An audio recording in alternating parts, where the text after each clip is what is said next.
That's how we own it. What's up, family? It's your girl, Tamika D. Mallory. And it's your boy, my son, the General. And we are your host of Street Politicians, the place where the streets and politics meet. What's going on, my son, Lennon? You know me, I'm blessed and highly favored, man. Just another day, another day above land. The Lord gave me an opportunity to change it all around. Oh, Lord, we have two pastors coming up, and you sound like you're already inspired. You're getting ready to have the conversation. I'm in the spirit of the Lord. I know that's right. Of the Lord. See, I got my black on. Shout out to Actively Black. You see, they got the black fist in the air. And my homegirl, Tiff Lux, with her mogul loading. So, just trying to support all black owned this year. I love being a Black woman hoodie on, which is Black Women's Lives Matter. Folks, I see a lot of people are picking up on it. A lot of people are purchasing the brand. Shout out to our sister, Jamila T. Davis. She started it with one sweatshirt, t-shirt that had the names of iconic Black women, and I'm proud to be one of those named, on that shirt. And she's now grown it into a global brand. And so this is the brown version, but I have this shirt in another green, or the sweatshirt in a green that is totally popping. And it's just dope, it's just Black people doing good things. That's and right, I have a duffel bag from Actively Black that I love. It's actually real high quality leather, like a real nice duffel bag. I got a book bag that I love for Actively Black quality. They, shout out to Actively Black. Keep doing it, man. They got quality. We talk about quality, but they got that quality. Yeah, that's what's up. You gotta, if any brand needs to have quality, because I don't care who it is. I don't care if it's whoever, the CD to the TP, all the way down to Bar Bree. I want it to be quality, right? Like, I need every single thing that I purchase to have quality. I don't want the seams to be out of place. And by the way, a lot of these major brands, their stuff ain't got that much. It's not quality. Like, the zippers ain't right. Yeah, the zippers aren't. And I'm talking about $800-900 products or shirts and whatever. This ain't right. That ain't right. The seams are off. It's all types of trash that they're selling out here. But I do know, unfortunately, the way we operate in society, unfortunately, is that we're hard on our own. So if you are somebody who's out there that's like trying to do your thing, just know that quality matters. Definitely does. What is happening in the news? Have you seen the OBJ situation? I'm triggered around airlines, and people, being thrown off airlines, and I was on vacation. So basically what happened, Odell Beckham Jr., for those who don't know who OBJ is, a while ago, he had an incident that happened on a plane. Oh, so it was a while ago. This is not a new thing that just happened. Not a new thing. It's the same situation. Yeah, it's the same situation. And now the body cam from one of the officers who came on the plane has been released. And it shows pretty much that Karen and Ken, got this man kicked off a plane for pretty much just being tired. The officer came on, they spoke to him. He was alert. He told them what was going on. And they insisted, two of the stewardess insisted that he be taken off the plane. They didn't see why. They said, well, he's conscious. He just looks tired. Looked like he was tired. They was trying to say he was there. He didn't have pants on. The officer said this. This the officer said. The officer's like, well, he just looks tired. He's like, he looks fine to me. I don't know what it is. Like, what do you want me to do? Well, I can't do anything. If y'all want to remove, then somebody has to say it, and they have to do. It's a process that has to go. So they literally had to take everybody off the plane because he wasn't leaving. So they had to deplane. And this is all for Karen and Ken. The man was sleeping. Literally, their whole complaint was that he was sleeping, and they couldn't wake him up to put his seatbelt on, whatever. And they were so mad at the fact that he was sleeping that they called somebody to come over. They checked on him. Somehow they woke him up. It didn't look like they had a hard time waking him up. Well, and they also said something I read somewhere, because I didn't watch the video, but I read that they said his pants was hanging down or something, Well, or they he said his didn't have pants any was- pants on. Yeah, they said he didn't have any pants on, but when we look at the officer was like, well, yeah, he has his pants on now, so I don't know. Oh, so wasn't that waking- came up in the conversation. Yeah, they said, well, and you could tell they were being very obnoxious because she called him a baby. She said, well, the baby doesn't have any pants on, the baby. And he's like, so he looked, he said, he has pants on now. I don't, like, they really didn't, you could tell that these officials didn't really see where the big deal was. Like, you in first class, you're sleeping on a plane, you're tired.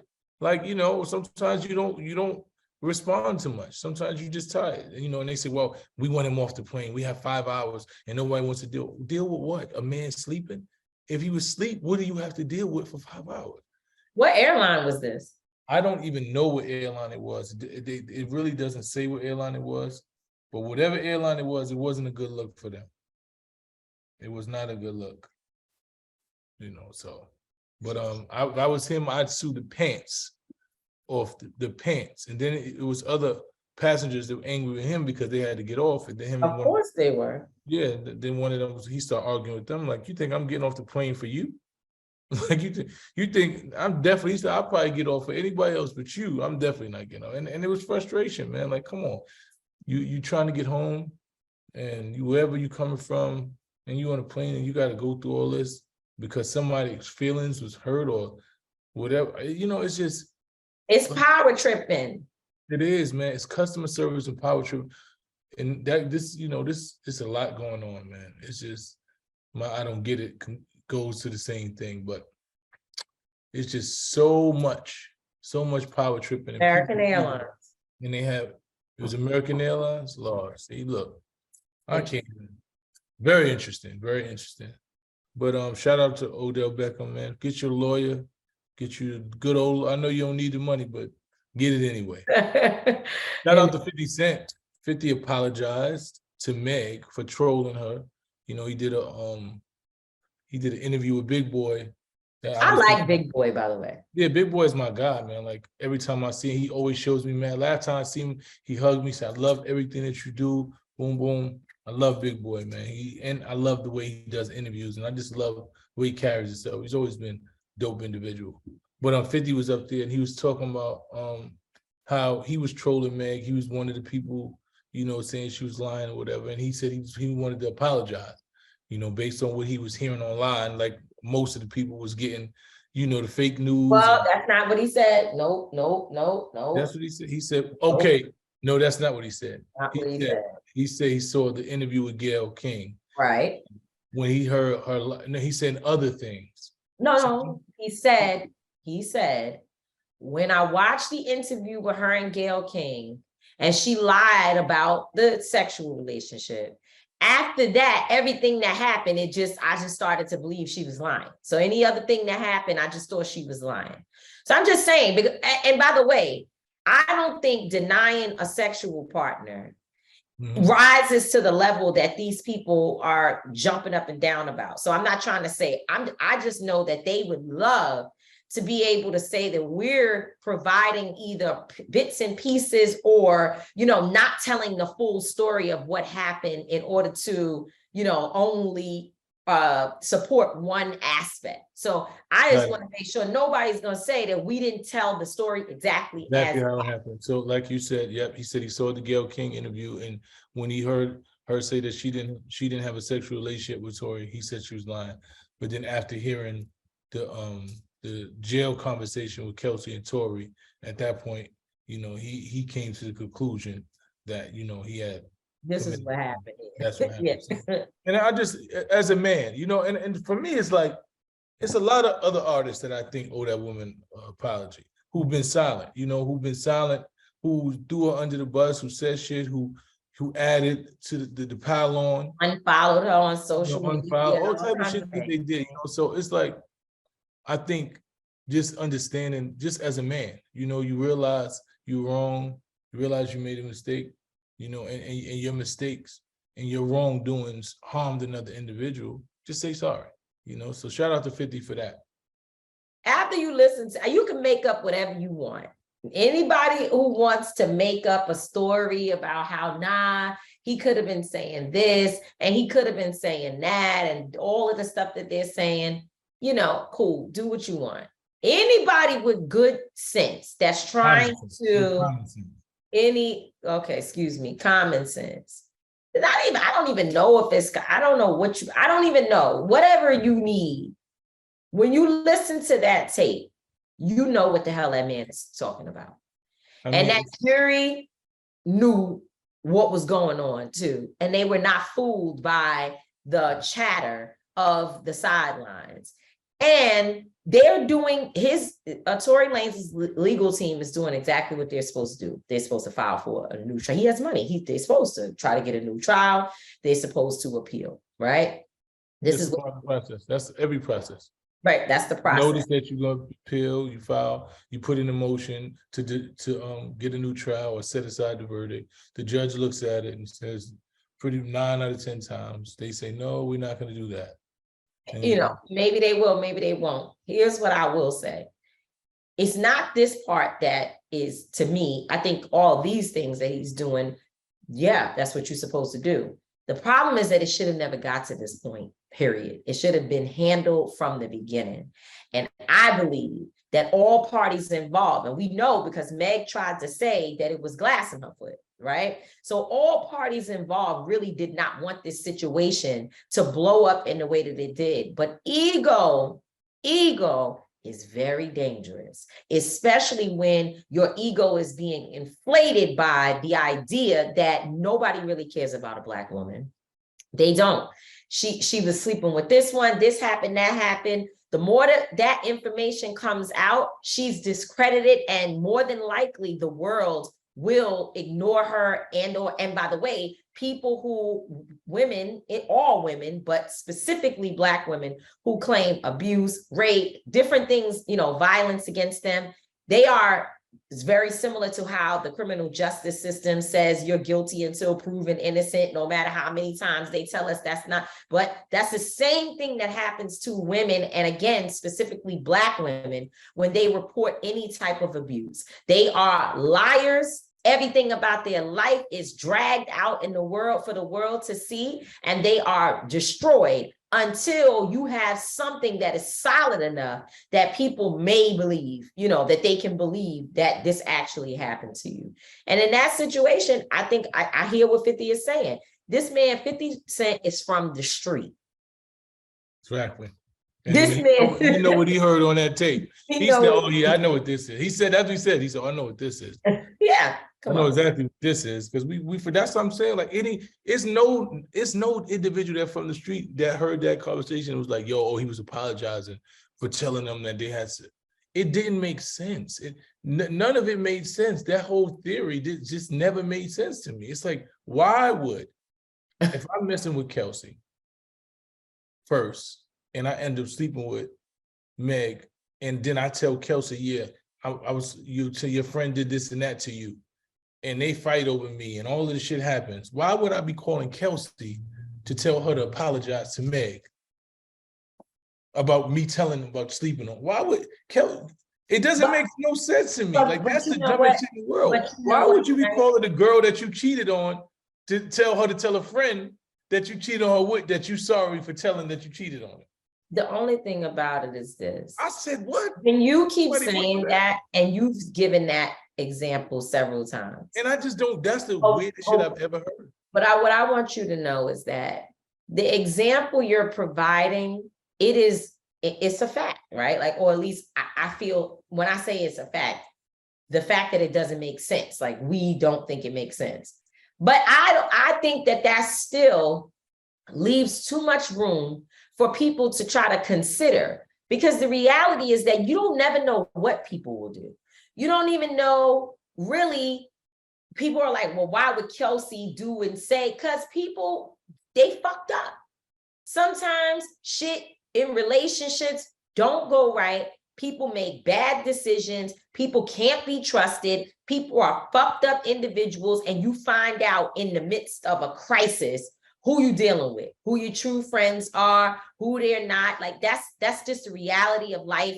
all of us will have some point where we will have to deal with it. And some of us are actually responsible for perpetuating the behavior at some point. Teenage, now, today, yesterday, that's life.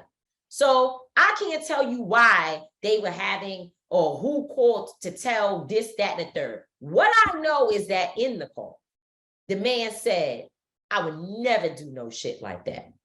That is ridiculous. I would never do it. Like, I can't believe I was so drunk I did some shit like that. That right there, when he said that, yeah, to me, the jury people that heard, they said, what time do we vote? I'm telling you that if you're sitting in the jury room, and first of all, the person that could potentially be responsible or somehow play a role in this don't know who paid for their lawyer. After having to admit that you did offer money at some point. And now the person is calling you, the person who is attempting to pay for your whatever or give you money is now calling you, talking about, I would never do no shit like that. These people are not stupid. You can play stupid, but they not stupid. Not at all. Not by a long shot.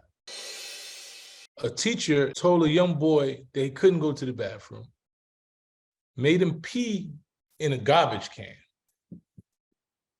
After he peed in a garbage can, some of the urine got on his clothes. They dressed the young boy in garbage bags, put garbage bags on him, and had him sit inside of the classroom with garbage bags for the day. It is the most crazy shit. I'm going to jail. I'm going to jail. Listen to me. It ain't even listen to me. It's not. There's no question at all.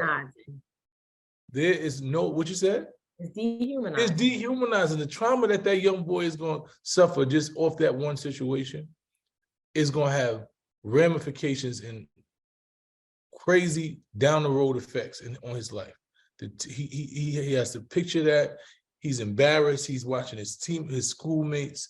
He's seeing the authority, his belief in authority. It's all these things going to happen, you know. And it's like, wow. I don't know what happened to the teacher. I didn't get the full notice of what you know the school did to the teacher, but it's the most dehumanizing shit ever that I've probably ever seen, man.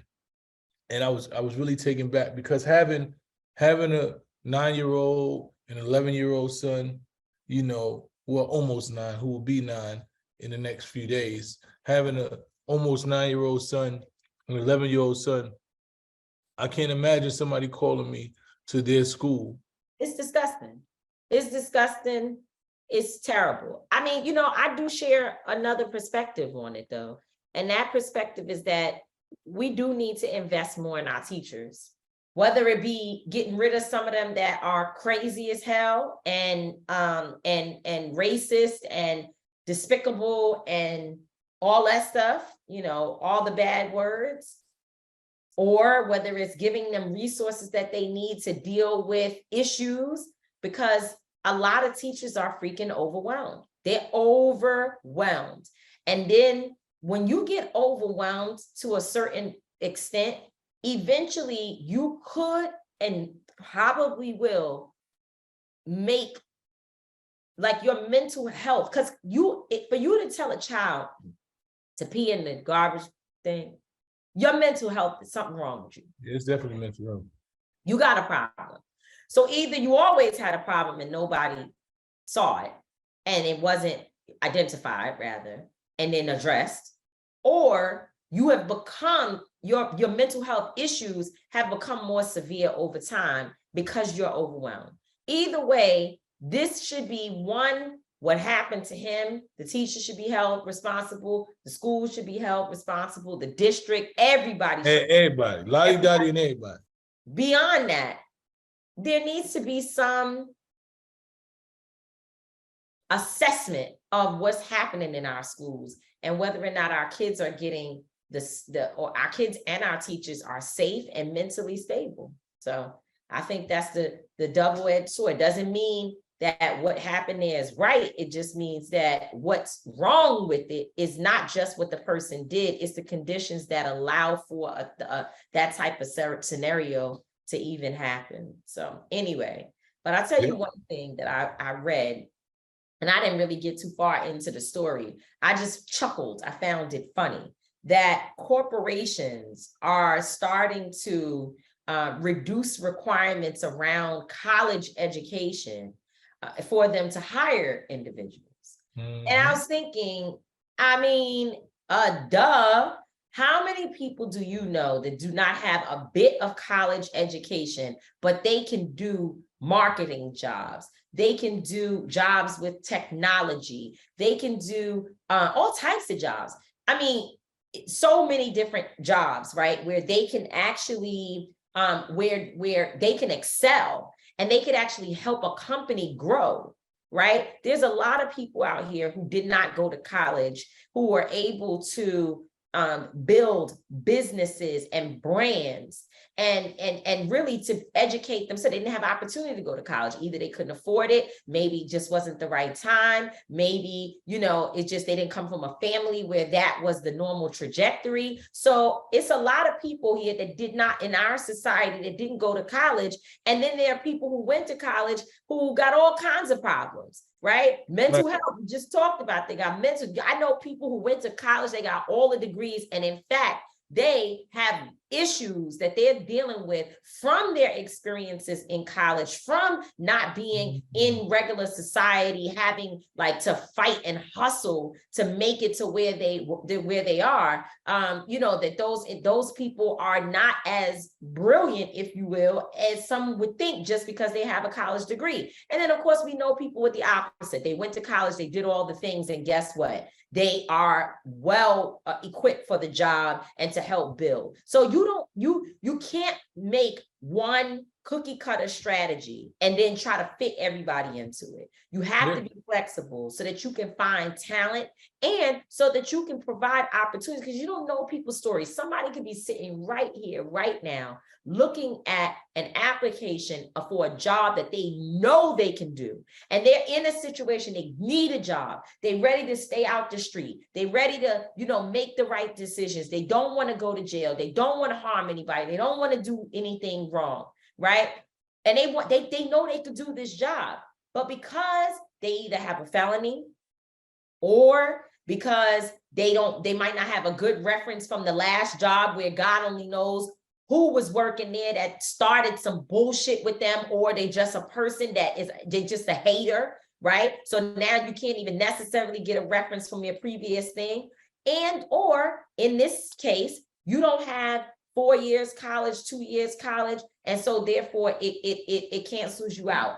I think from a corporation's perspective, it's something that they definitely should be doing, you know, looking at creating other ways to find talent and to retain talent, right? But when we start talking about government opportunities, like being a police officer, that's a different story.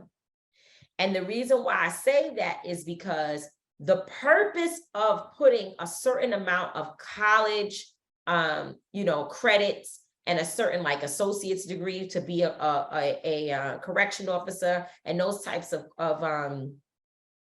requirements, they are there to reduce the pool to people who have had some type of life experience where they've learned cultural things other than whatever they know from their community. So if you grew up in a trailer park, which Black people and white people grew up in trailer parks, and there's certain type of culture in that area, and you go out to become a police officer, that is actually can be very dangerous, because the way you see life is through one lens. But after you've gone to college, you're around other people, you're listening to your professor, you're reading material, you are understanding things about the culture. It is supposed to broaden your understanding and broaden your horizons, which makes you more suitable to go into the world, knowing that there are different types of people other than the folks in my trailer park or in my projects or in my community. That makes sense. So that's a different thing. It's a different thing, you know, for public safety. Lived experience is a thing for me. It's, you know, you can't like, you can have somebody who's is a mechanic. His father probably taught him how to work on cars since he was 3 years old. Never been to school. He don't have any of these things. Right.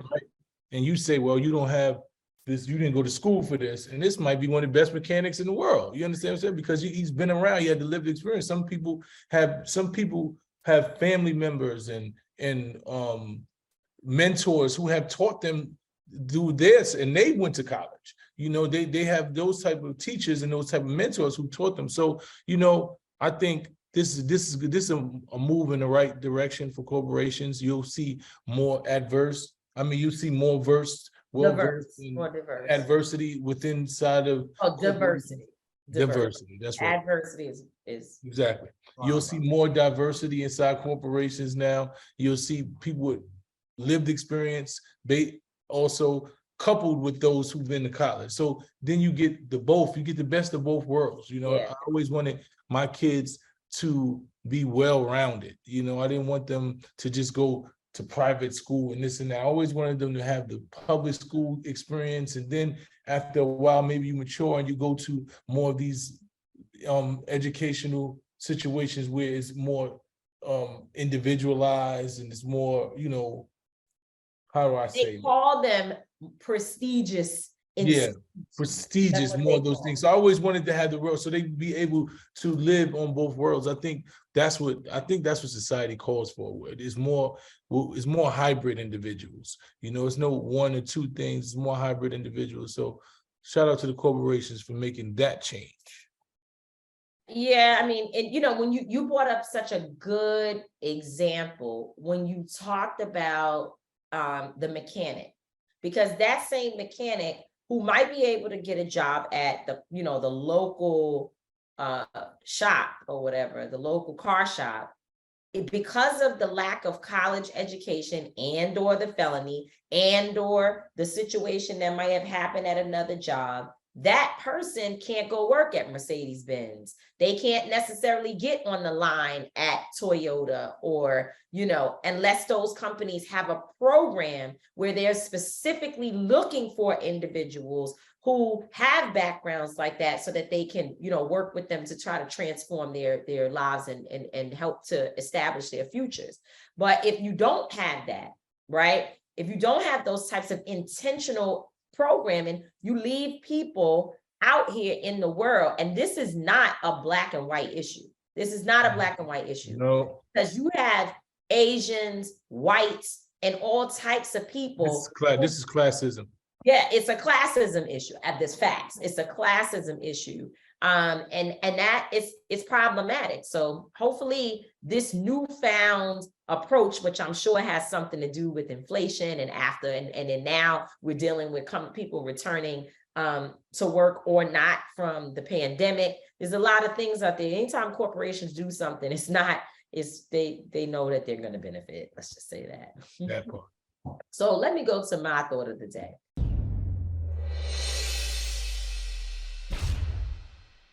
Some things I just don't understand. Puff is our brother, and we know him and love him. And I heard him on the Breakfast Club saying that at one point in his life, he lied to women all the time, and it caused him a lot of confusion, right? And so he decided at this age, he just ain't lying no more. He's just going to be straightforward about what it is that he's doing and where he is in his life. And people can either take it or leave it, right? So we're understanding that and knowing his situation.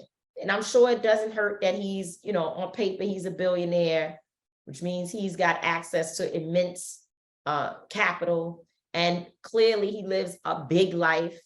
I'm sure that all helps. But I'm trying to figure out why people are so mad about his relationship with Young Miami. I just don't understand. People fear and they hate what they don't understand. And it's like, as a man, I identify with the mentality that Puff has. Like, we've been taught from young to lie. Our grandfather said, look, lie till you go to, just lie.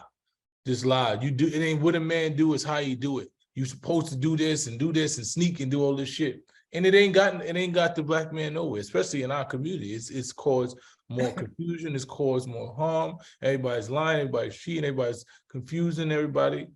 So Puff's position right? Which I'm hearing a lot more men have the position of just being honest, right? So when you look at that, and then you see Young Miami, she clearly states, I'm not looking to be serious for nobody. I'm working on my brand and I'm having a good time. I'm not the marrying type. She said, I'm not, that's not me. She's clear about who she is. And she found a man that fits who she is. And they seem to enjoy each other. The only confusion I see with them is the public. The public causes more confusion between them because I've yet to see them have issues. And the issue Well, they had one for sure. Because when he sent the flowers, you know, he was saying sorry for something, right? And let me say this, because I don't want to seem disingenuous. No woman is just all the way comfortable with what is going on in this situation. But you can't say that because I just don't agree with that because let me finish saying what I'm saying. That is not a norm. That is not a say that. That is not a norm. Most women would hope that a man loves you so much that he can't even see past you to anybody else, right? That's what most people want. Most. But when you when I say most, I mean 99.9. That's right? not true because I have female friends who don't want that at all. Yeah, but there's a reason for that. The reason generally, if you really start pulling back the layers, is because whatever damage has been done to them in the past, whether they put themselves in a position or not, I'm not trying to say the man was wrong all the way or whatever, but after they've experienced a certain level of trauma, they start to find new coping mechanisms and new ways of approaching life, right? It's not like they didn't just start out being that way for the most part. I know there's probably a 1% that does, but it's not the norm. But what happens is that when you think about Young Miami, she says herself, I literally come from the bottom, right? Like I come from a situation pretty much that is not favorable. As she is attempting to grow in her brand, to your point, in her life, the things that she's doing, she realizes that there's different routes you can take. This is my assessment. I'm not saying I didn't speak to her about it. I don't know. Puff ain't never said nothing to me about it. So this is just me gossiping, right? Mm-hmm. She realizes that she already been with a man and had a baby with a man. And you see from some of the shit that has happened publicly where that left her, right? And what that situation looked like. So now, as a young woman who is aspiring to where it is that she's going in her life, she has a certain type of style and brand already. So it's not like this girl is coming out here as the nun. She is not that, right? Like we see what the city girl thing is and the vibe and the whole thing. We see that, we understand it. She knows that Puff has the ability to help her to grow in her career and to advance herself. And in the midst of all of that, he likes her. Like he really likes her. He likes her. He's invested in her. He cares for her. She's getting to enjoy herself and go places and see things that she would never have an opportunity to do probably at this time if she wasn't in the situation that she's in. She's making a conscious, intentional choice to say, I could do this for a minute. When I can't no more, I can stop. But right now, it's cool. I'm good. I feel I'm good. I'm chilling, right? The problem is that, and this is what I just had this conversation with a woman. That's what brought it up. We were having this conversation when I was in the hair salon. You might not like that. This is the part that I don't, this is where I be struggling. You may not like it, which means that is not a decision that you will make. But for you to sit there and try to act like this girl is crying out for help and people need to do something to try to save her, you're bugging. You're completely bugging. And that's my whole thing. Completely bugging because I don't see where she needs saving. You know, it looks like she's enjoying her life, you know, and if media and social media didn't focus on everything that goes wrong in their situation. They probably would It never goes have on, not wrong. I mean, that goes on in this situation. I don't really see where the problem is. You know, because you are dealing with two different spectrums. This is the other thing I was thinking about. You're dealing with two different times in life.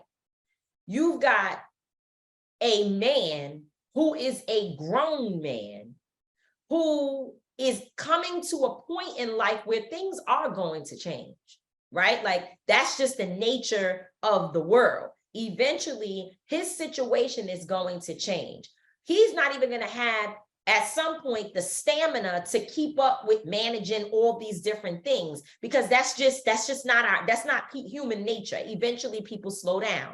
You know, they start focusing on other things. May not be one woman, but he's still got a lot of fire and he's still moving and shaking and doing what he's doing. And he sees where he's growing and he's getting older and things are changing. So he's living out his truth and living out what makes him happy. She also understands his situation. Because one thing about Puff is he don't struggle to explain to you exactly what he's trying to do. You know it, you understand it, it's clear. So I just think that people, I think a good prayer for the sister, because trust me, there's some crooked places. It's some moments when it don't feel good. I don't give a shit what you say. You could sit here and tell me until the world switches over that a man has a baby while you're in a relationship and it gets on socials and all these people are talking shit and having opinions that don't bother you. That's not true. Not in my opinion. No, I don't think that, I wouldn't say that don't bother. I don't know if, and that's what I try to tell you, it's the social media and the public opinion that causes the confusion, because the relationship is what it is. It's always been, and it's always somebody else's opinion of the relationship that makes you feel like you need to say something, or you need to do this, or you need to feel away. And you know, and I think that's what it is. I think the court of public opinion is always the place where it causes most confusion in relationships and friendships, you know, and that's why most successful individuals who have successful relationships, you don't see their business inside the tabloids. You don't see it on social media. You don't see those things. You might see them once in a while, them out together, this and that. But for the most part, they keep their relationships to themselves, because once it gets to social media or media, it just turns the shit into a circus. It does. So hopefully. So shout out to Diddy and Carisha, man. There's people out here. There's people out here in this world who are literally losing it over this situation. Yeah. They are struggling and stressed about what's going on. And I don't mean to be rude or anything, but a lot of people are dealing with the same situations those people are dealing with, and they don't even know it. And they're dealing with it under false pretenses. They're dealing with less. No, people know. With less. But no, it's people that don't. It's people that are judging somebody and don't even know, they don't even know the full understanding of their own partner. And that's just a reality. When you have conversations, and that's why I respect Diddy, because at this point, he's getting to a point where he's honest about who he is. And when you talk to most men have a completely different ideology and reality than what they let their partners to know. And it's just because we've been taught and wired that way. You know, we've been taught, like, people listen. I'm listening to Dr. Umar Johnson. Umar's like, I want to have 2 wives. I want to polygamy or whatever. And people like, a bunch of dudes like, oh, you bugging, he bugging. 90%, if he was in a room with y'all and it wasn't on public and your girl didn't see it, nobody wouldn't be saying you bugging, because that's not a conversation that they have in real life. You understand what I'm saying? So I just think that it's so much, especially in this regard, in this conversation, that it's so much people that have not come to their own realization of being honest with themselves and being truthful, that they utilize. It's like the pastor that, you know, that's gay, that's every fucking thing they talking about, oh, we got to get the gays out of here, and then you find out they having sex. So it's one of those things. It's one of those things that they use to cover up and try to shield it off the reality of what they're dealing with. So a lot of men are dealing with that, man. Shout out to Diddy, shout out to Carisha for just living y'all truth, man. So now our guest is a married couple that ain't living like Carisha and Diddy. They got a whole different situation, man. Let's bring them on.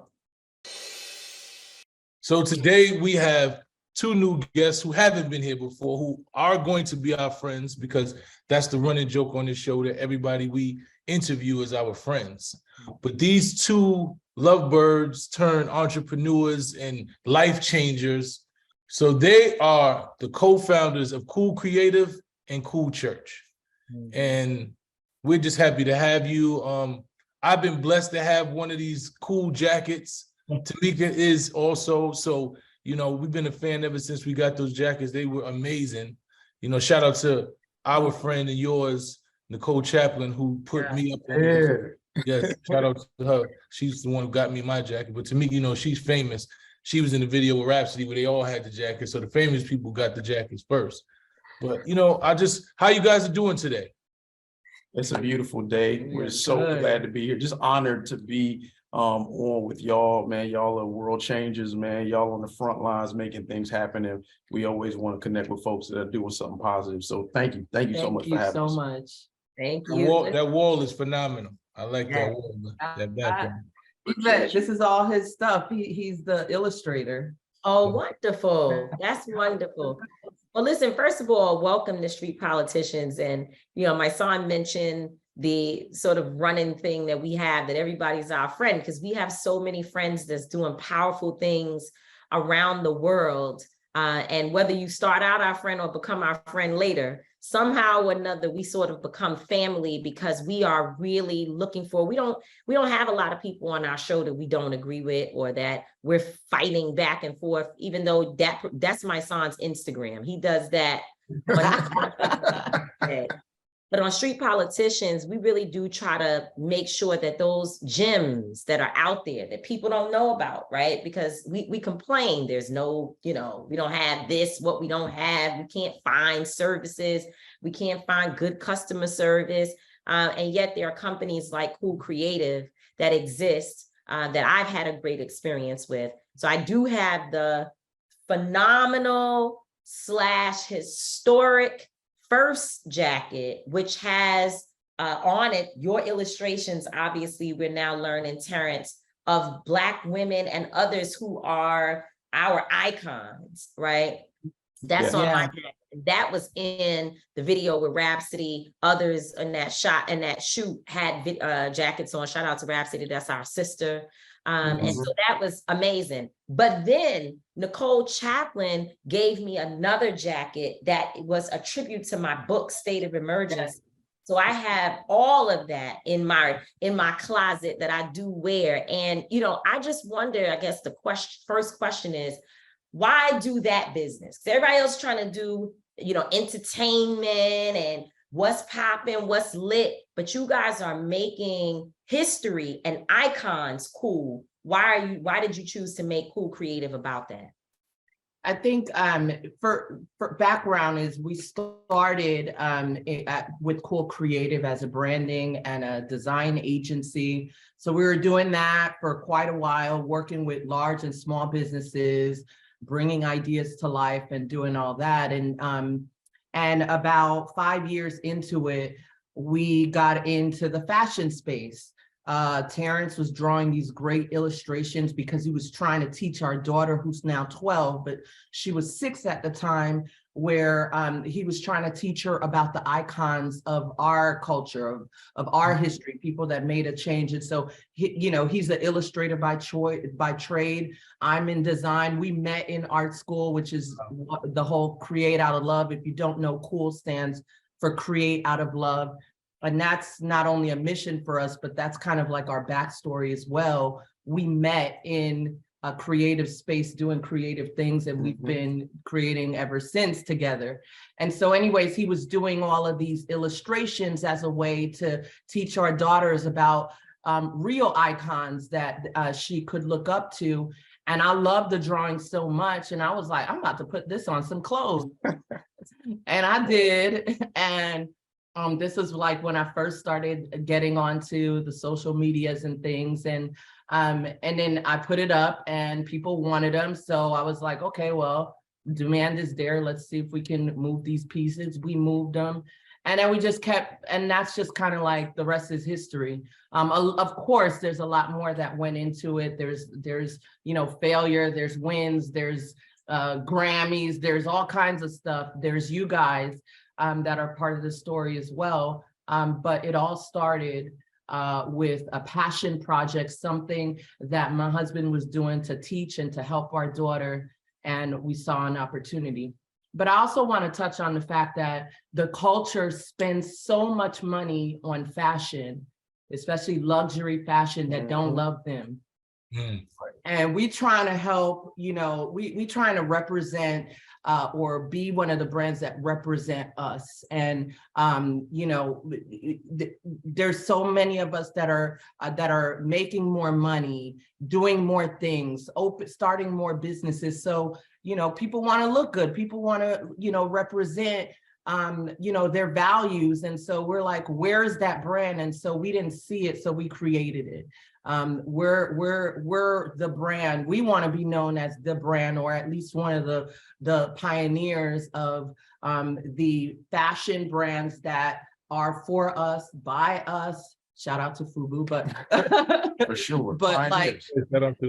that really connect with who we are, and specifically in luxury fashion. We want high quality luxury fashion that represents us, because we deserve the best, we deserve quality, and something that honors us. And that doesn't mean that we don't invite other people and allies and people that want to be part of the culture into it, but we got to love us first and make something for us first, and that's what we're all about. I love that answer. And I've been very adamant about Black-owned businesses, and us, especially this year, us supporting us and putting money back into our communities and investing in intergenerational wealth like every other culture seems to do. I love the idea, and I love what you guys have here, and just it was created out of love. Who are some of the artists that you've been working with? You guys been working. I've seen these jackets. I don't know all of the people, but give us name drop a little bit, man. You got to pop your chest out a little bit. You've seen Rhapsody, you've seen Fabulous. At times we've seen Colin Kaepernick rocking the Angela Davis tee. I mean, it's definitely been getting around a lot. And just like my wife was saying, like, it all really stems from a heart of education, man. Like, yes, we want to make luxury streetwear and things like that, but also we want to start conversations. And I think that's been like the most beautiful thing that we've seen as we've seen this brand go from place to place. Killer Mike was wearing it at the Grammys and different things like that. But once again, it's all with a purpose of education. It's conversation starters. If I walk around with an Angela Davis pen, 9 times out of 10, when I'm walking around, people are like, who is that? And I get to start telling stories and say things that Angela Davis said, like walls knock down sideways, build bridges. Like, that's not a normal quote that you would hear, but that's a quote that comes up in conversation when you talk about the icon. When I wear a don't shoot pen, it starts conversation. And some of those conversations, they're energetic conversations, but I'd rather have the conversation than not. So once again, it's not about just wearing something that looks good, not just about wearing something with the quality, but man, the education and the conversation is important to advance the culture. So I'm so thankful that so many people, I mean, Damian Lillard, Festus Ezeli, so many people have jumped on it. I can keep saying names. I hate name dropping, but I'm just saying, like, I know, but sometimes we gotta do it, man, because we Black and we dope and we doing dope stuff, and we want people to know that it's not, even though it's not the big nationwide push, but people know that you've been doing work, you know, and people recognize. And I want to also, like, it may seem like, the way that we've been able to connect with these big names is because we got this machine behind us, but it's literally A and B and Jesus. And there's no PR agency, although we have family that's in PR. So whenever they can, we got people like our girl Nicole that connected this. It's like, through relationships, we've been able to get it on some really great people, and straight up, like, slipping into DMs and emailing and calling and I think what's really made it go, and I think it could continue to go further, but what really has been pushing it, and it's been getting into some pretty influential hands, is because it connects with what people have been thinking. I love that when I have seen people walk into a space, whether it's our store or we're doing a pop-up, and I see like they'll walk in and they're kind of like confused, but then they're so excited. And then their eyes start to light up and they're like, this is what I didn't know I needed, but I needed, you know? And I think that it's resonating with the right people because it's answering something that that we've all been crying for. Everybody wants justice. We deserve justice. We're owed justice as human beings. And I just feel like, you know, this was our response as artists. I think everybody has their own platform, right? Our platform is art and design, and this is the way that we're trying to make moves and get the message out in this space. Right. You know, it's interesting you say that because one of the things we talked about last week on our show, you know, as we now have just had Dr. King Day 2 days ago, acknowledging his birthday. Most people, let me just ask you, do you guys know why Stevie Wonder made the Happy Birthday song? Oh, no. No. Go ahead. Tamika got some history for us. I'm ready. I didn't know, and I'm supposed to know stuff, and I didn't know, right? Although I found out my parents and my sister knew, so I'm not sure why they didn't pass this information on. But it was actually, the song is a tribute to Dr. King. Wow. He made the song during the 15-year period where Congressman John Conyers was fighting for the federal holiday to be, you know, secured, where Dr. King's birthday would be celebrated as finally it happened. And so when you talk about everyone playing their role, fashion is a role, where art is told, and where politics and the movement is examined through an art expression, through fashion, right? The same existed in that moment where Stevie Wonder was trying to figure out how could he add his voice to a movement for something that Black folks and other people around the country agreed needed to happen to celebrate, to honor, and to remember Dr. King. Too often we find ourselves bumping up against one another, everybody trying to do the same thing, because you watch someone and you're like, well, I'm going to go do that because I got the passion I want to be in, instead of figuring out what is your skill set. What do you have at your fingertips that you can do to bring flavor to a movement that needs voices, it needs art, it needs expression, it needs everything possible to give entry points for your daughter and her friends to feel it's cool. Maybe it's to sing about it. You know, maybe it's to write about it. Maybe, you know, it's so many different ways. So with that being said, I see what you all are doing. And I think it is a model that so many of our people really need to take heed of what you've done and how it continues to expand the reach of our movement. The only other thing I wanted to ask on this, because I'm sure we're going to talk about the church, is the quality of the clothing. That's a big Black business issue. I'm not going to say problem, and I'm not saying that other communities or other what do you want to call it, other industries don't have poor quality, because there's trash out there. You order stuff that comes from wherever and it's not good.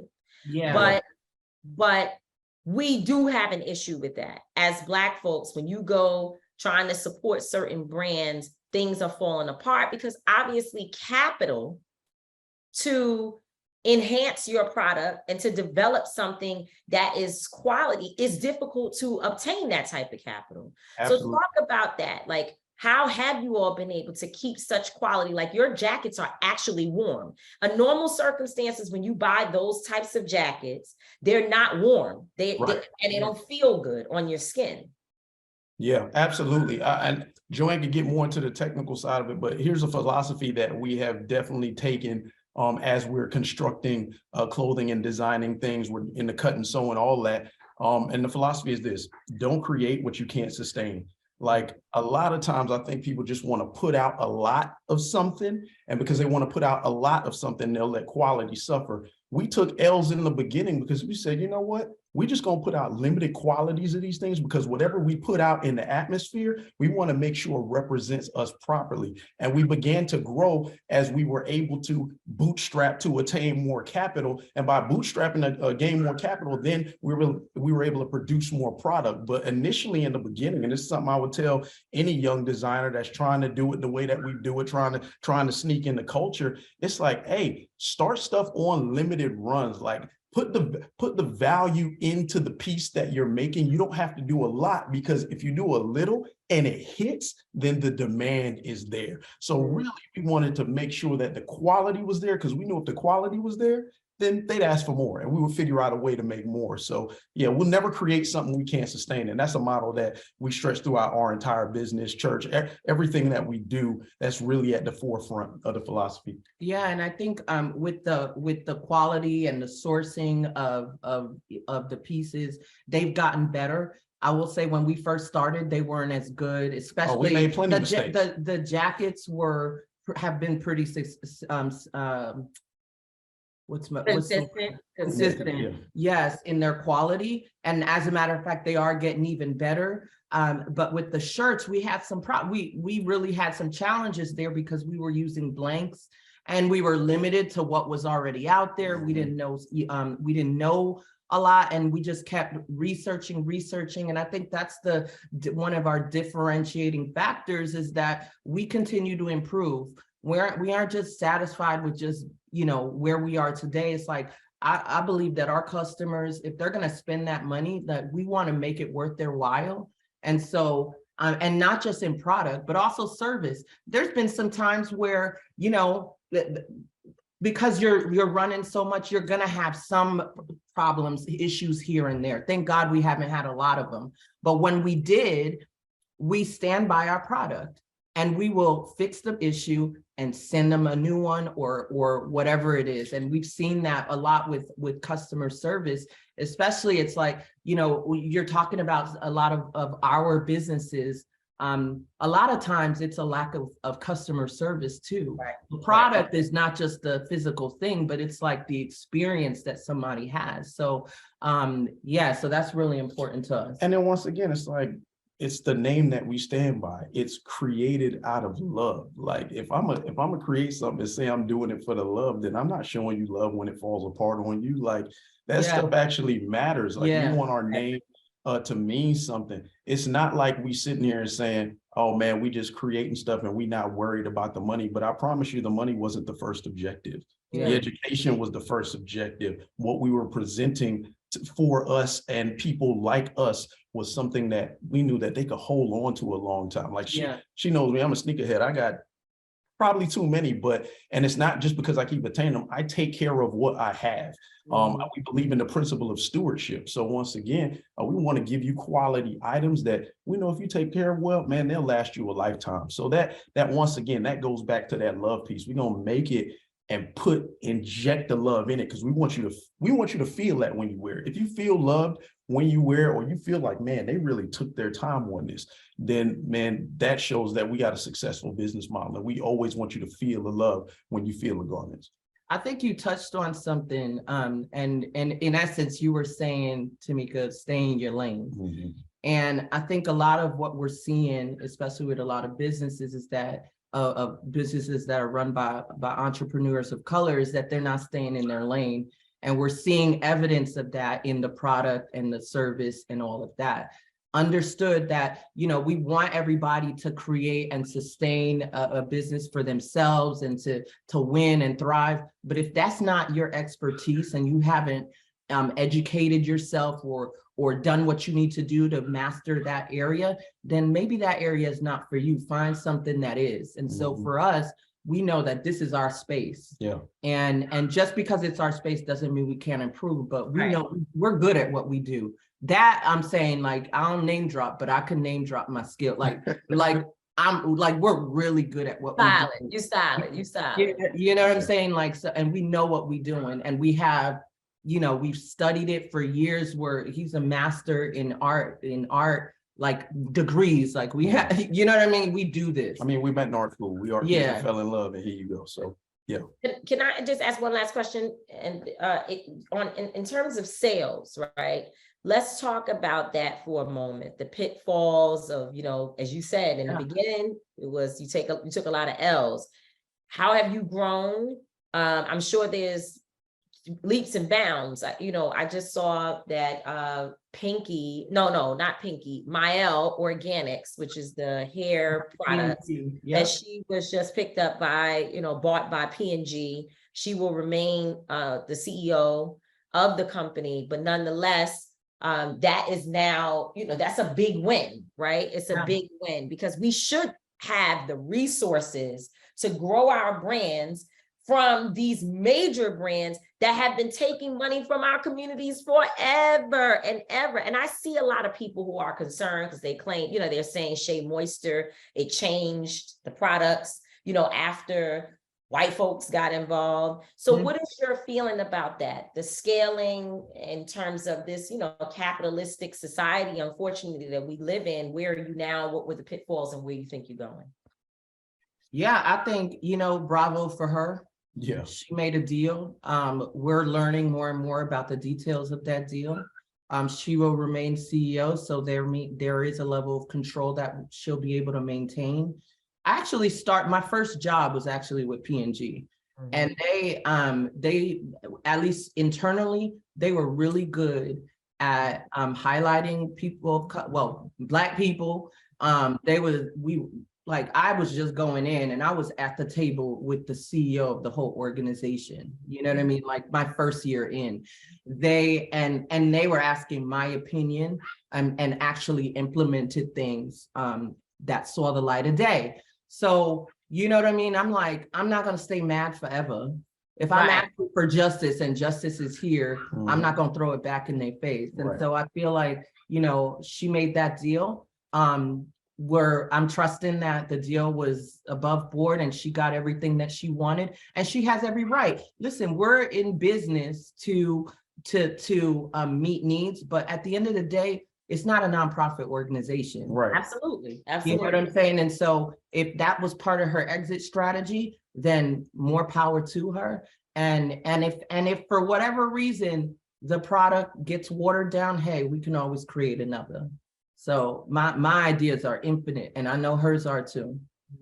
She worked hard to get to this point. Yeah. She worked hard. So talk about your own scaling process. Like when you started, you said there were losses, and now you feel like you're more stabilized. Yeah, we're still in the scaling process. We are now in Macy's in headquarters, New York. We're in Atlanta. We're online, so Macy's.com as well. And that's been a really fruitful partnership. The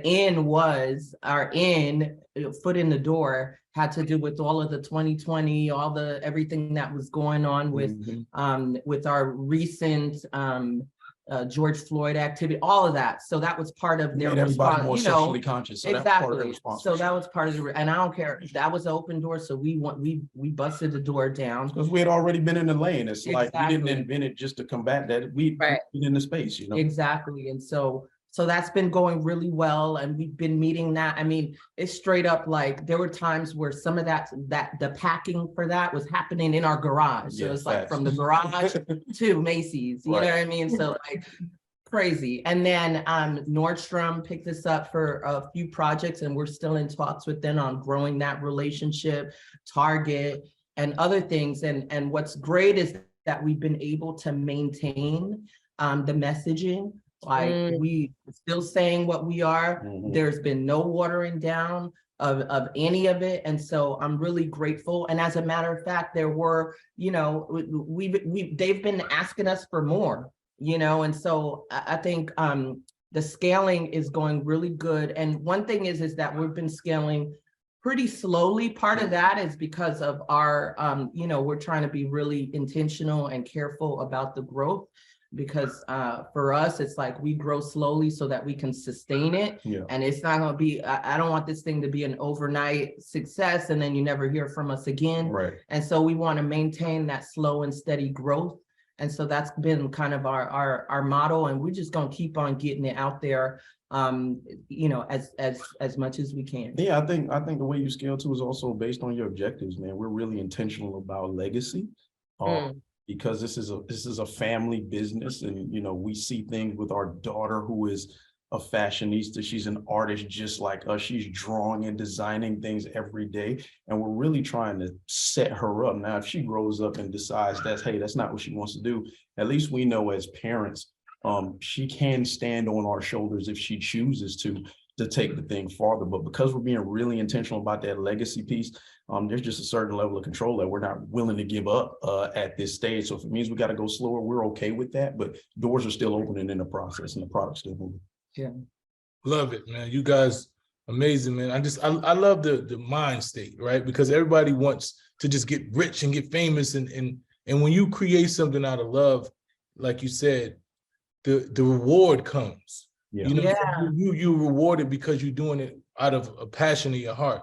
You know, when you do things for passion and purpose, then you ultimately get rewarded. So, you know, I want to say I appreciate that element of it, being an artist and being a creative. A lot of people don't understand that. Like, I never was able to make art and think about, oh, this is gonna make me money. Like, you know, I never thought, every time I made art, I wanted people to feel my art. I wanted people to understand where I came from when I made it. That was the main thing. Everything else, you know, is a blessing if it comes, but you want people to feel what it is that you wanted them to feel when you created something. Yeah. So I love that aspect. Tell us about Cool Church. Oh boy. Oh man, that's fun. I'll pick you back off of this, but we started this as a branding agency, right? And then it evolved into fashion. We still do branding work. We do that day to day as in addition to the fashion.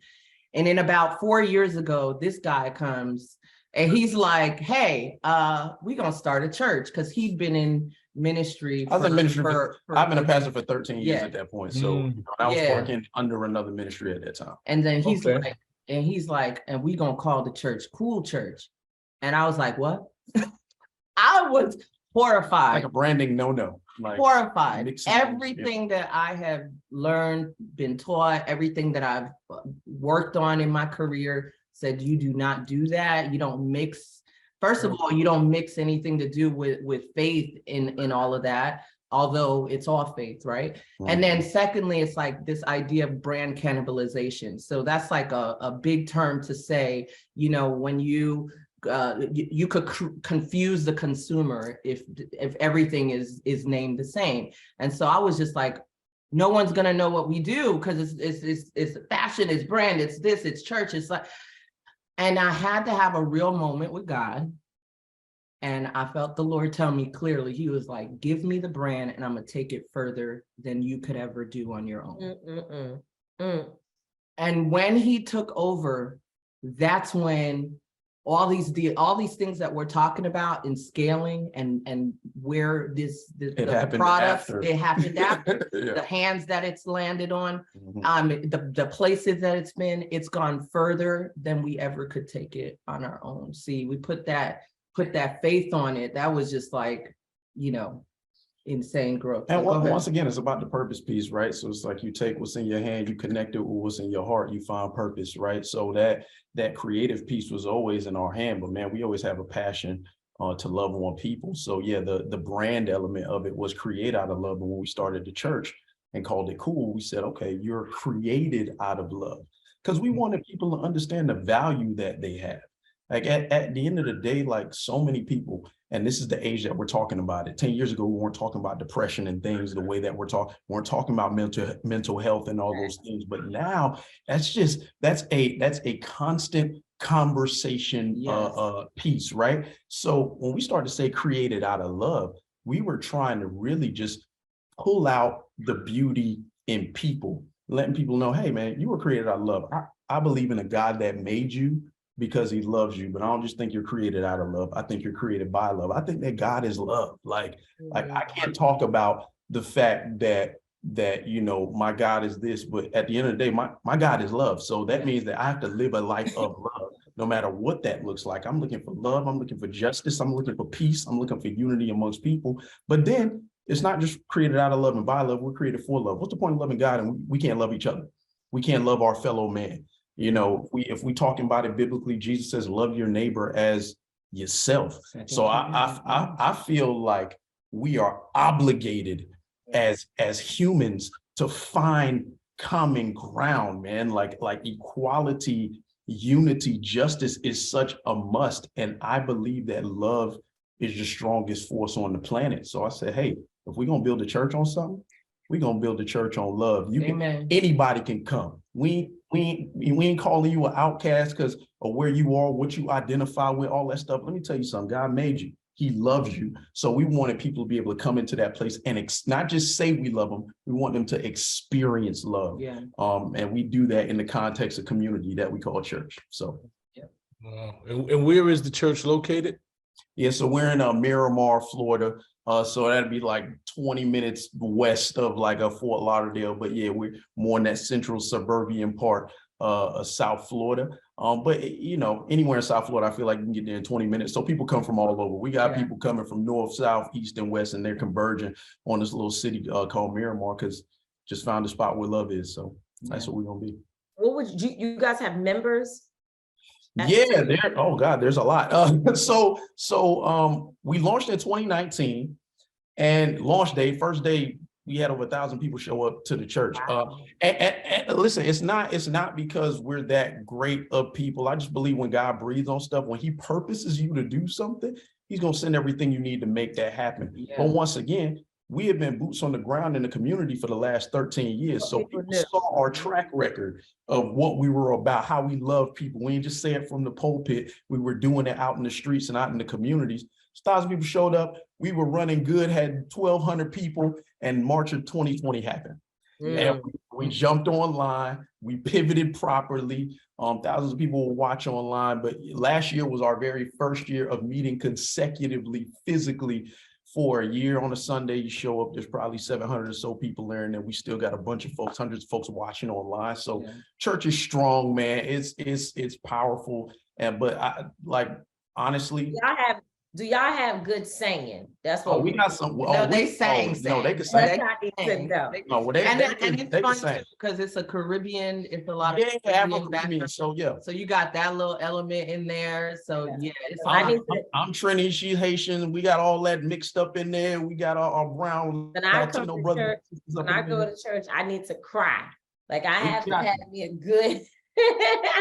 Well, I'm gonna tell you, you might cry for that, but you really gonna cry because the presence of the Holy Spirit is there. That's what I need. From the parking lot, you could feel the presence of God there, and that is something that stays with you, and it's unforgettable. Facts. Yeah. Listen. Yeah. Wilson. Well, you guys are unforgettable, man. I love the work you're doing, man. Appreciate it. I want to ask one thing. What do you want to, in the next 10 years, where do you see everything, the whole cool brand? Like, what is your vision for everything? Oh, he loves this thing. I mean, cool world. Yeah, listen, man, I don't just want a cool church. I want a cool brand. I want a cool world, man. I want love.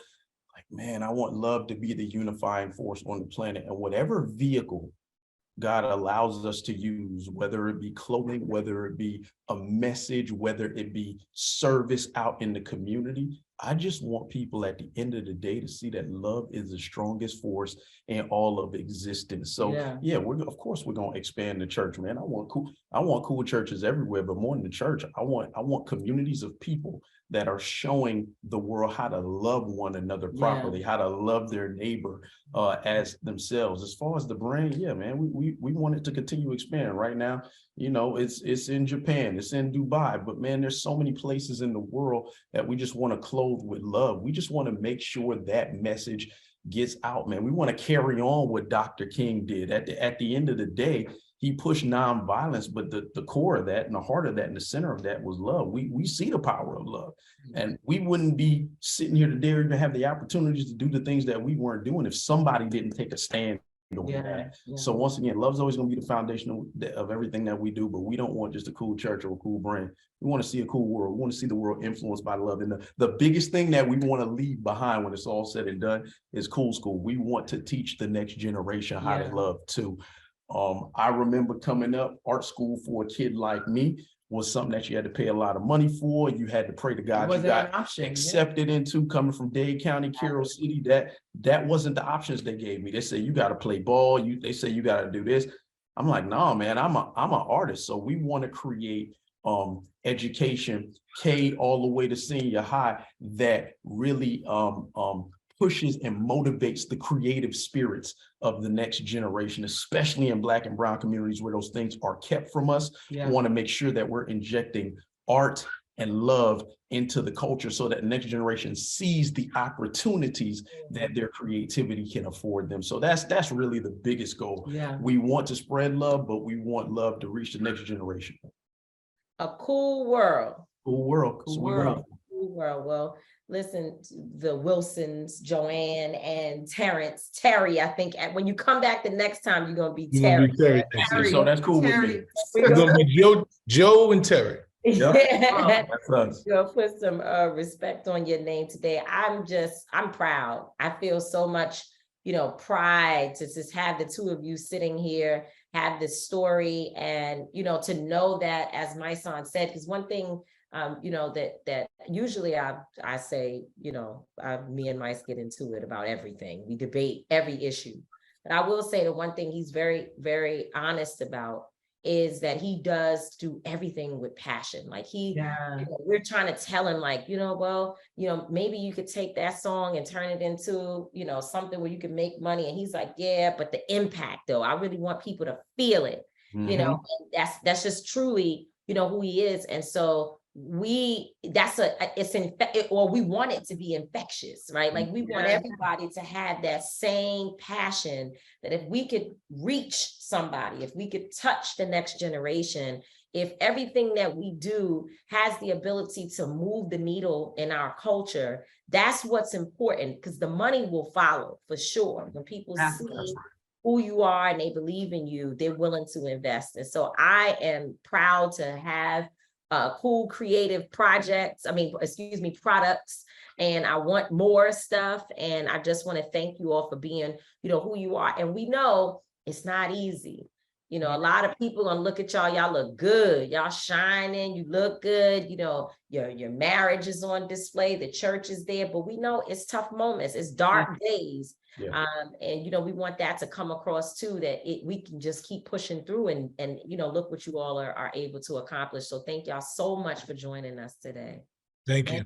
Really appreciate y'all. Stand strong, keep doing what you do. We love you. We're proud of you. We're praying for y'all. Thank y'all for being selfless and putting yourself out on the front lines to push change, man. We really appreciate you. Thank you. Cool world. Cool world. We'll do it. Peace. Appreciate y'all. Man, shout out to Joanne and Terrance Wilson, the cool creatives. They are awesome, man. The energy is infectious. You can tell that they do it with a passion and a purpose. All I knew prior to this was, Nicole always talks about them. And then we had the jackets. I knew the quality of the jackets. I've never been to the church, but she's always adamant, calling me, telling me, but you got to see my friends, this and that. So just hearing them, you understand what it is. Like when you hear them, you get everything that they're doing, and you see where the place of love that it comes from. And I see big things for them. They're going far, now that, again, they're in Macy's, they're in all these places.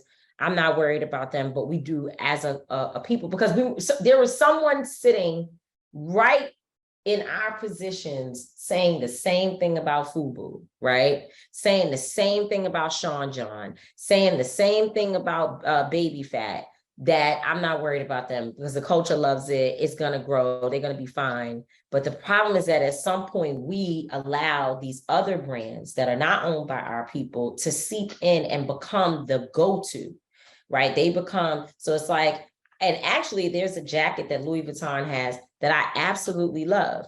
And it's exactly one of those varsity style jackets that they had on today. I want that jacket. I have been, pinching my little money to the side to figure out when I can get it. But I don't really need the Louis Vuitton jacket if I could get the same type of quality and a look that's just as fly from Cool Creative. So I've decided I'm not going to default, even though I'm not saying anything's wrong with Louis Vuitton. Anybody who has that, that's good, whatever, is fine. But we have to train ourselves to put our brands, our communities, our things, the things that represent us, the people that, you know, from a mom and pop perspective, they're hiring JoJo, like real JoJo, to press up stuff in the back. You know what I'm saying?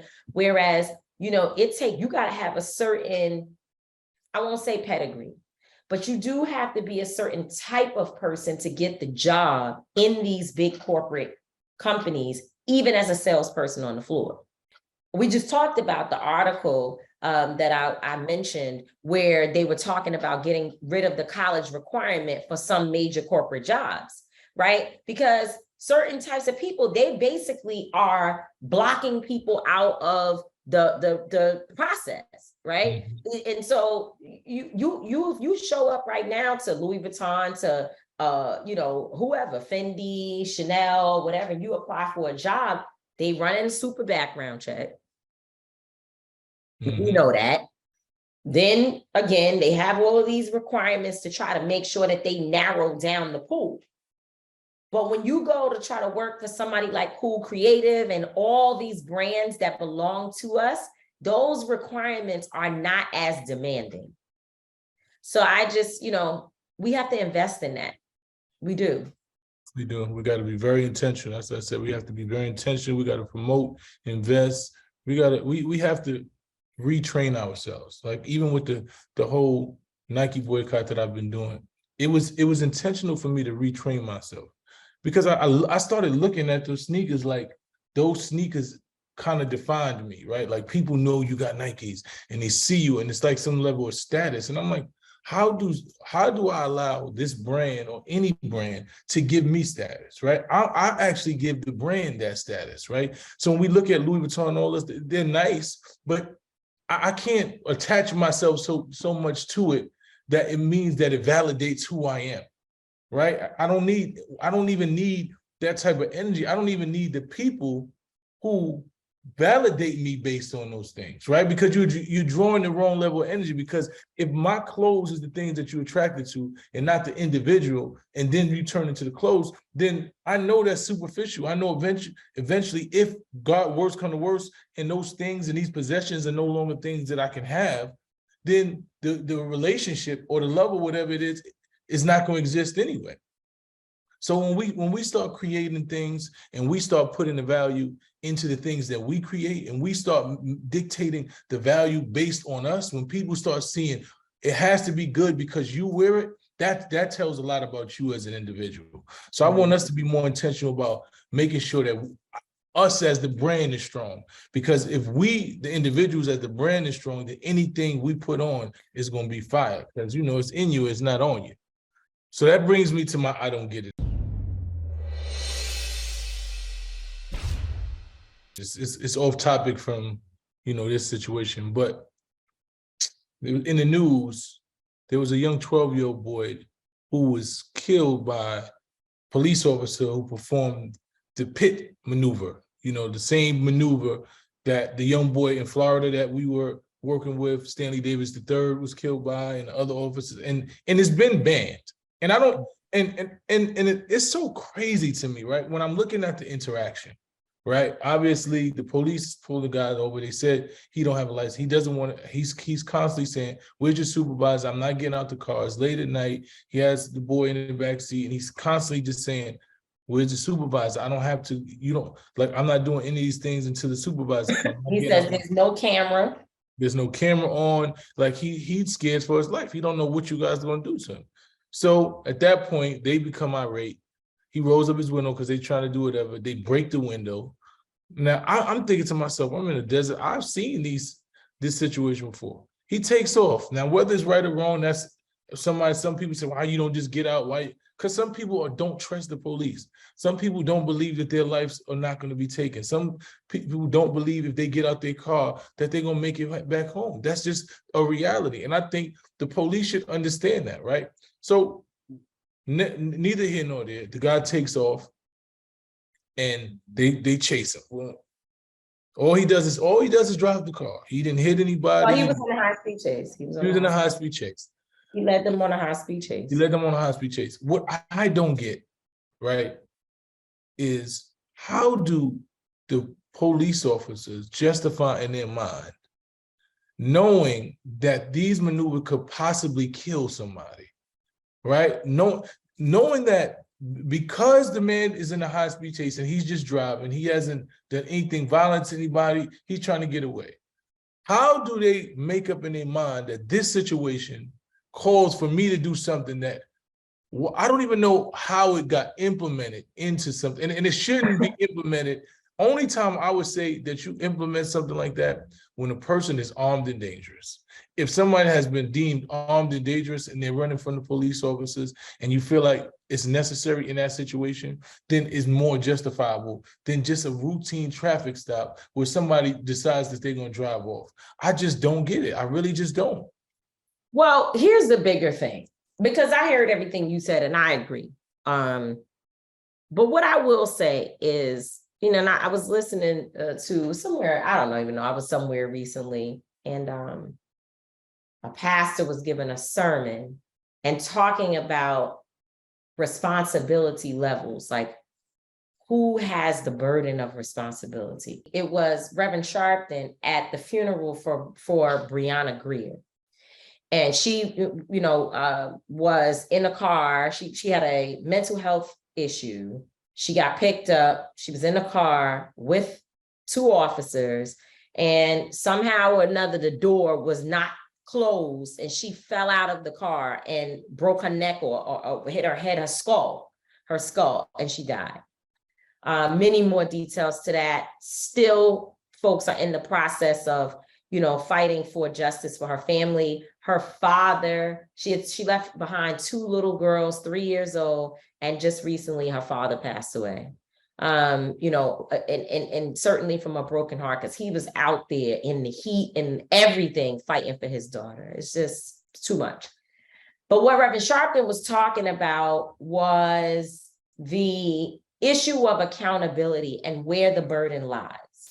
And I see people even in my comments when I posted about this very issue who are like, well, both people are wrong because the adult drove off knowing that the child could get harmed, right? So they're saying that. And theoretically, that is true. We can't say, yeah, once you take off, you don't know what's going to happen. It might be a car dart out. Anything can happen, right? So we agree with that. But the problem is that the burden of responsibility lies within law enforcement, who are trained professionals with a weapon, who are supposed to know how to de-escalate an issue. So when a man who is in his car, a black man, or in a car, a black man, says to you, I would like to see a white shirt, and I don't feel comfortable for XYZ reason. You don't have a camera on. I don't feel comfortable. I don't feel comfortable, right? Get the white shirt. I just don't understand what's so hard to do about doing it. Or have someone come and approach who's like, sir, let's calm down. Everybody calm down. In fact, let's back up.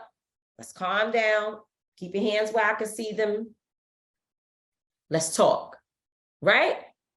That is what the job requires, because you have the training. You have the training, you have the gun, you have a paycheck. You are encountering people who have none of that. And your work, you actually work for the people that you're encountering. That's the reality of the situation, that you are a servant for the people. You work for the people. So if if your ego is so fragile because someone wants to see someone who's higher than you because they're scared, you have to, I don't think that you think how you realize how scared these people may be. Like people, it's a real thing that people are losing their lives at traffic stops. Right. So like, I don't understand why does the ego get so broken when somebody says, you know, I need to see the supervisor. Can you have a white shirt? Because I don't believe this procedure is proper. And they get so bent at that point, they want to prove to you that they have the authority, that I'm in control. You don't get to ask for a white shirt. Fuck all that. I'm going to arrest you. I'm breaking the wind. I'm going to do all the things necessary to show you that I'm in control of the situation. And I think that's just horrible policing. I don't know what handbook they have. I don't know who's created, but I think it's the worst kind of policing that you can even think of, to constantly put these type of officers and have whatever training that they have to go out and interact with the pedestrians and the citizens this way. It just does not make sense to me. I just don't get it. I'll never get it, how these things end up with people dying. Even if it's the worst thing, like, it's like me chasing my son. It's like, because if you actually care for somebody, you're not going to kill him. My son does something wrong and he runs.